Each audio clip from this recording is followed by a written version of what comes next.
Godfather, I don't know what to do. I don't know what to do. You can act like a man! What's the matter with you? No retreat, no surrender.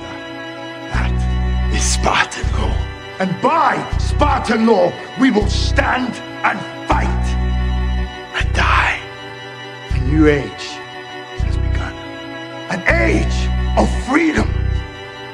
And all will know that 300 Spartans gave their last breath to defend it. Kill the boy and let the man be born. Every man addicted to something. Some smoke, some drink, some chase girls, some waste time. But real man, he addicted to discipline, to early wakes, to prayer, to training, to silence. Be man with control, not man with excuse. No cry, no blame. You want better life? Start with better habits. Discipline every day until discipline become you. You're a man. You are a man. Stand up and be a man. Make the hard decisions. Make the sacrifices. Make the unpopular decisions. And become comfortable in your own skin. Spend time with your family?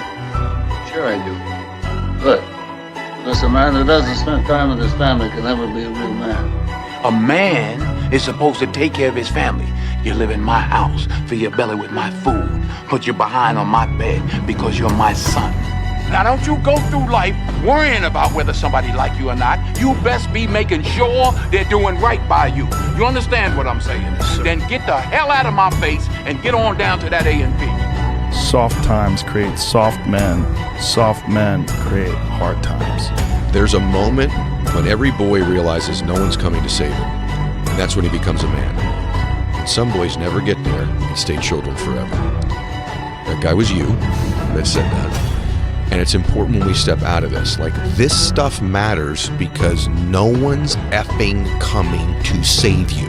No one's going to make you better at your business. No one is going to get you to be a better persuader of people or framer of people other than you. And I just feel like that's one of the more profound philosophical comments. There's a lot of grown men and women that are still boys and girls because they think someone else is coming to change their life. Like, when do you become a man? You become a man when you become responsible for other people. Be a dangerous man. Now, being dangerous is not being a threat. They're two different things. All right? And it's not about going out and lifting weights and getting a bunch of tattoos and wearing leather jackets and walking around with your chest and shoulders up, hulking around saying, I'm dangerous. That's very rarely is that a dangerous man. Often the most dangerous man in the room is the quietest man in the room. For what is a man? A man is his heart. A lying, cheating heart means a lying, cheating man. A loving, merciful heart means a loving, merciful man. Regardless to man's title, regardless to man's wealth, rank, or position, if the heart is not great, then he cannot be great. But if the heart is great, that man remains great under all circumstances, rich or poor, large or small. So it is the heart that makes one large or small. A harmless man is not a good man. A good man is a very, very dangerous man who has that under voluntary control. And you know, you also see that, like one of the central female stories, let's say, if the hero archetype is the central male story, there are variants of hero archetypes that are relevant to women, and one of them is Beauty and the Beast. And you know, Beauty isn't interested in the guy who isn't the beast. She's interested in the guy who's the beast, and that's exactly right, but she's interested in the guy who's the beast that can be civilized and disciplined, right, and who can use that in the service, well, let's say, of a family. And that's exactly, well, that's exactly how it should be. Dudes who've been where I've been, or something similar, just know it gets better. You know, you don't understand how hard it must be easy for you or whatever. No, fuck off, bro. Everybody's got challenges. Everybody's got things that they're struggling with. Man up. Yeah. Fucking man up. The world is as easy and convenient as it's ever going to be, and you're complaining about the fact that, oh, the existential weight of fucking living. Everybody's got that. Everybody has to face this stuff. So, I don't think there's enough people saying man up. Yeah, and I don't mean ignore your emotions. I mean fucking integrate your emotions. Yeah.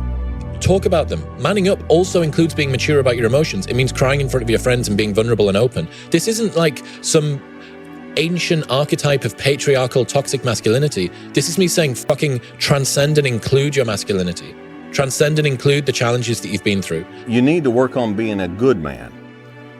Now, before you throw your hands up, there are a lot of people out there that don't know what it means to be a good man.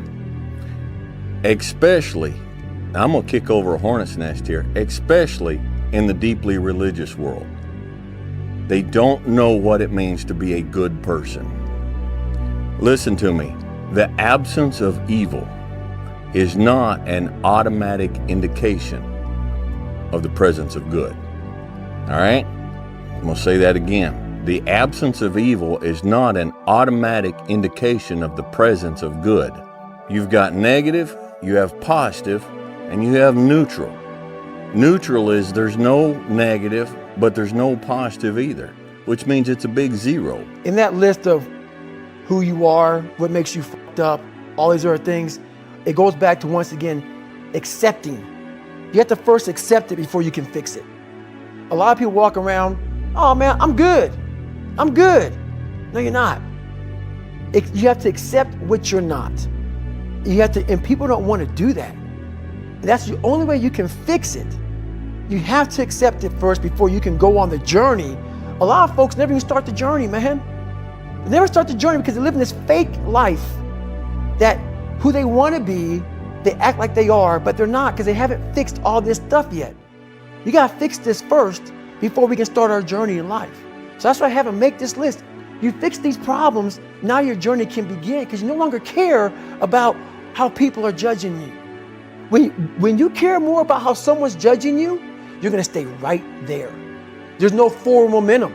I don't have the right to change anybody except myself. Now, there's people out there I don't like, and if I don't like them, I just walk away. I'm 55 years old. I've done without that person my whole dang life. I don't need them now, and I don't have the right or the desire to try to change them. But if I don't like me, if I'm not comfortable being with me, well, that's a different story. All right? So, it doesn't provide all the answers. Probably doesn't provide any answers. I don't know. But maybe there's a little bit of encouragement there. Maybe somebody, there's a little seed, a little step, a little something that you can say, hey, you know what? I think that'll help me. And listen, just be strong. Stay strong. And ladies, I'm not bashing women, but I am bashing this godless, hateful movement that is destroying this country and destroying the men in this country. You can't be weak. Yeah. And in this country, being weak is thought of as a virtue. Yeah. Jordan Peterson has a really interesting way of looking at this, and he said it to me once, and it made a lot of sense. He said, people think that you should be weak and you should be docile, and then you should be a pacifist. He goes, no, you should be a monster. He said you should be a monster, you should be ruthlessly ambitious, and then learn how to control it. And it's that old expression, it's better to be a warrior in a garden than a gardener in a war. It's an old expression, but it makes sense because it doesn't mean that you can't be kind if you're strong, but it does mean you can't be strong if you're weak. It's very useful to tell everyone, not just men, that they have an important role to play, a necessary role, and that if they act properly and honestly and forthrightly, that they can put their lives together and they can help their families and they can make their communities better. It's not that simple. Why not? No, that's the biggest lie I was ever told. It's not that simple. And it's a lie they tell you over and over again. What's not simple? Any of it. All of it. It's how they get you to give up. They say it's not that simple, Vinny. So what's the truth? That it is. That if you just do the thing that they tell you you can't, then it's done. And you realize it is that simple. That it always was. There's 10,000 times more going on inside the head of a man than you have any idea. He's carrying burdens that you don't have a clue about. And he don't know how to express them. And he don't know what to do about it. And he figures if he puts it out there and communicates it, he's just going to be shot down. called a fool, called weak. So he carries it inside, and you have no clue the burdens and the hell that most men are carrying inside and not even showing you. I wish more women understood that.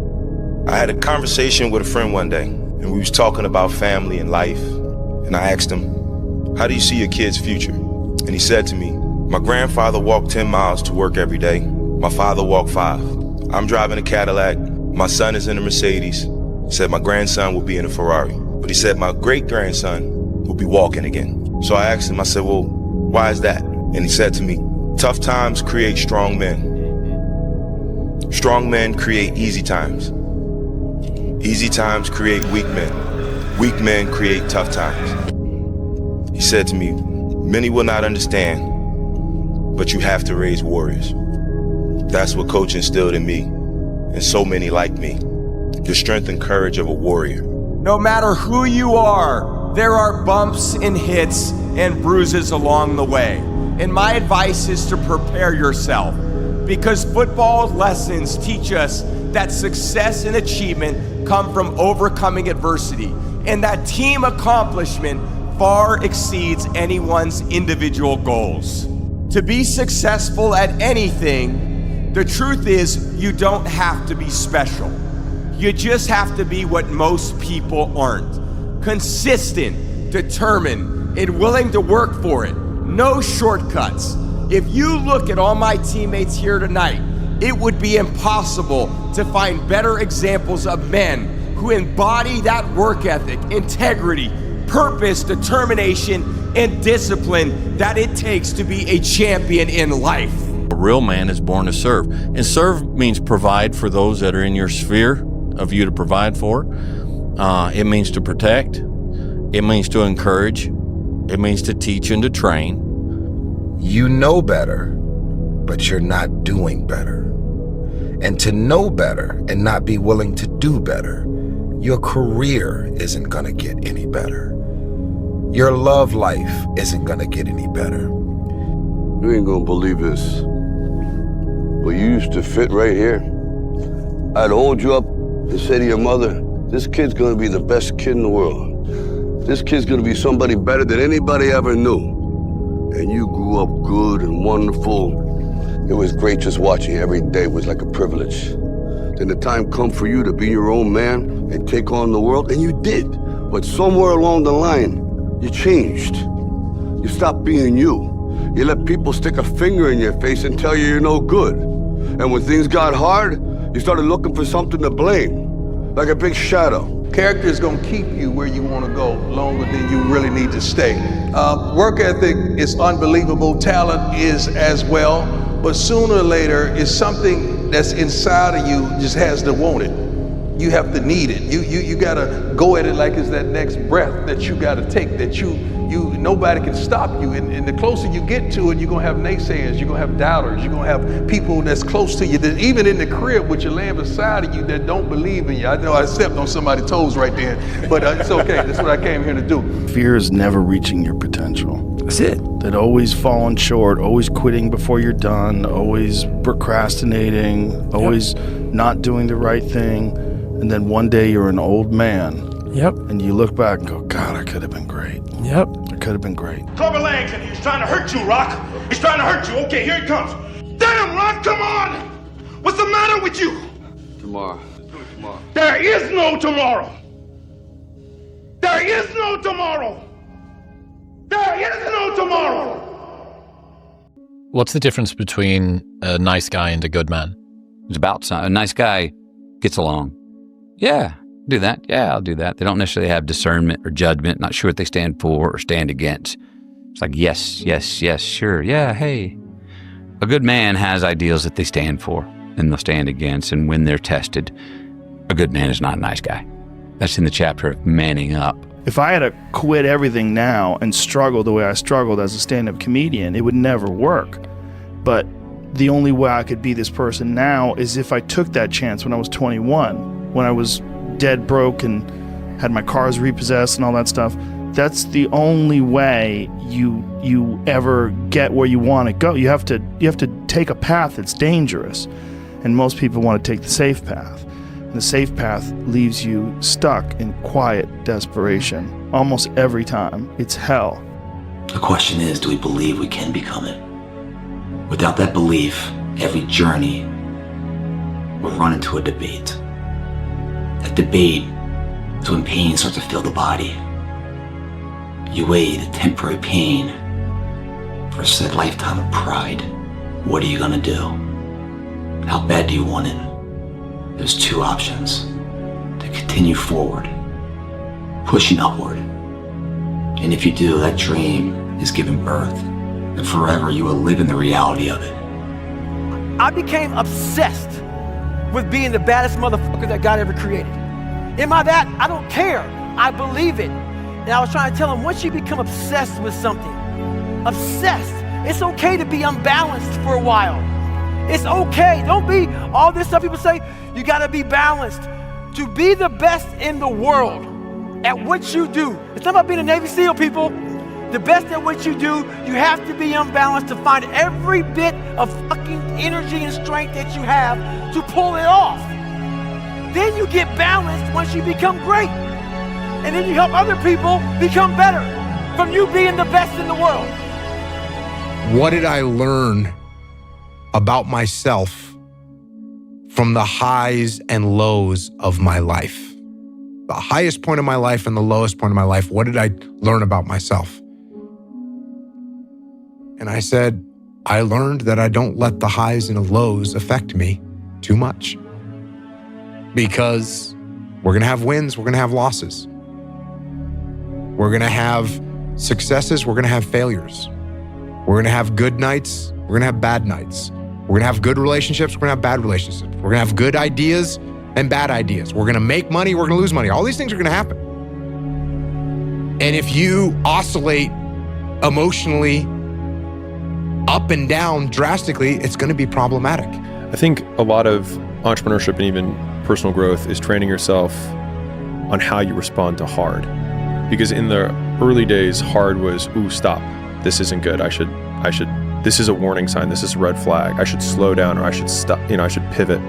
But the more I think about it as a competitive landscape, as I'm clear on what this path is supposed to look like, and these rocks and these dragons are things that I'm going to have to slay along the way to get the princess or get the treasure, I get happier about the harder it is because I know that no one else will follow. It's a selection effect. And I think if you can shift from this is hard to no one else will be able to do this, then it flips from being this thing that you're like, oh, poor me, to oh, poor everyone else who's going to have to fucking try. Yeah. And I think that is so much more motivating as a frame for the exact same circumstance. You have to tap into suffering every day of your life because we have so much scarring that we have to clean up. You have to look at suffering as almost like I look at failure. To succeed, you must fail. In failure and in suffering, all the answers are in there. All the answers to all the test questions. The test is your life. All the answers are in there. You don't have to live in suffering and pain and failure all the time. You have to learn, I need to visit it. Like people hate working out. You're only gonna visit working out maybe an hour a day. 23 other hours of the day, you're not in it. But how you become in shape is you must visit suffering, visit working out 1 hour a day. Visit suffering 1 hour a day. Visit your past failures 1 hour a day. The relationship with it is the answers are in there. Success is the only revenge. As you expand, they shrink into irrelevance. As you get louder, no one can hear them. You don't beat them, you cast a shadow so big, no one can see them to begin with. When people copy, they copy the wrong stuff because they don't know why it worked to begin with. And when it breaks, they don't know how to fix it because they didn't build it. So don't sweat it. Copycats will always be behind. It's 1 a.m. I'm going for my third workout. Do I want to go to the gym? Absolutely not. I'd rather, lay in my house and sit in the movie theater and watch movies. But, to be the best, you got to work overtime. To be the best, you got to work overtime. I gotta prove it. Prove what? I'm not a mistake. Look at me. I never got a chance to thank Apollo for helping me out after Mickey died. but it's nothing compared to what you've done. You taught me how to fight again, and I'm gonna go home and I'm gonna fight this thing. But if I fight, I want you to fight too. I want you to go across this ring and knock that son of a bitch down. Can you do it? Say it. We're gonna knock that son of a bitch down. I know you are. You know why? Because you're a Creed, and I love you, kid. Well, everybody, it's Groundhog's Day again for David Goggins. If you pan it down here, you see it's about 3 o'clock in the morning, and there's not a car or a person in sight. If you pan over here, it's the same thing. Not a car or a person in sight.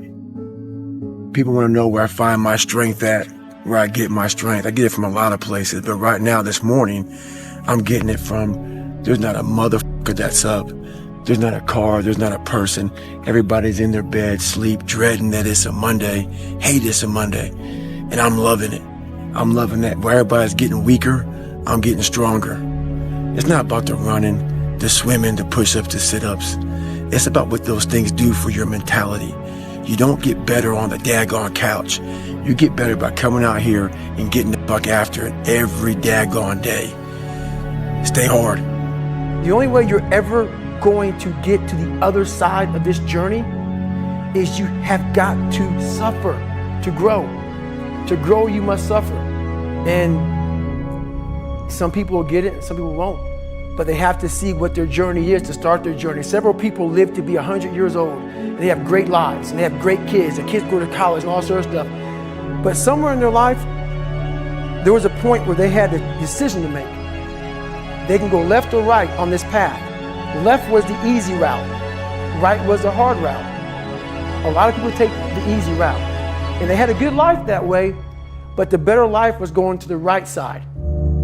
But if you make yourself more than just a man, if you devote yourself to an ideal, and if they can't stop you, then you become something else entirely.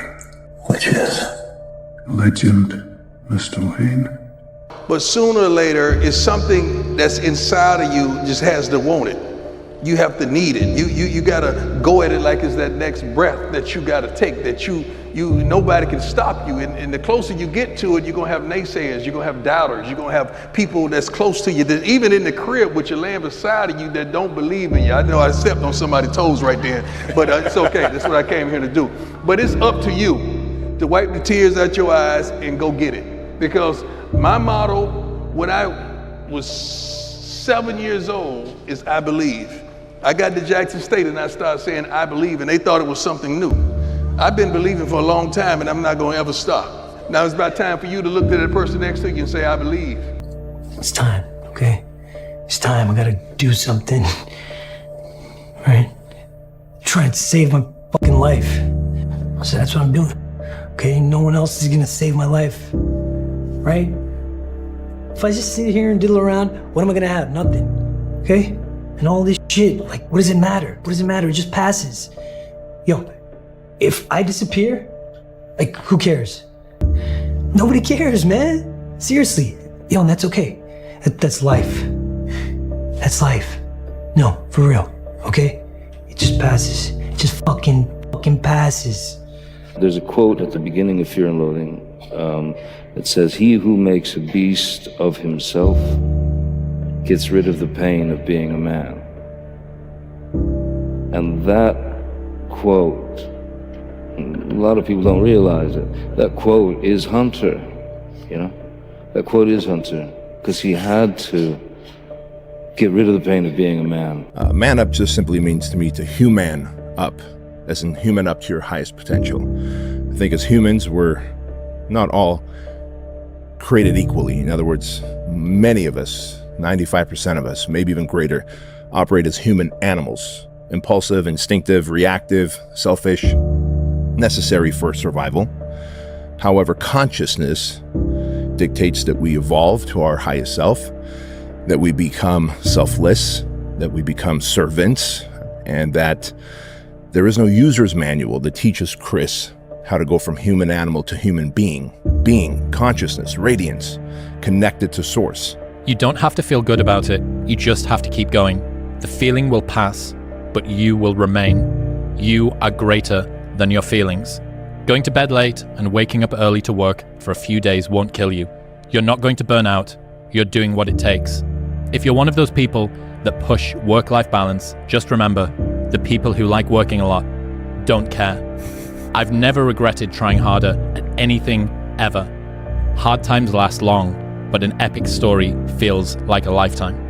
I was fat, and I ran by a graveyard, and I looked out there, and I have all these epiphanies, man. I have all these fucking moments of it's crazy, man, of this thought, because I'm always by myself, and I'm always in deep fucking thought about how to be better. And I look out there, I'm like, man, I wonder how many of you motherfuckers in there fucking just are so upset with how you lived your life, and fucking just regret how you lived it. And I'm running a 300-pound man thinking, man, don't fucking die like this, bro.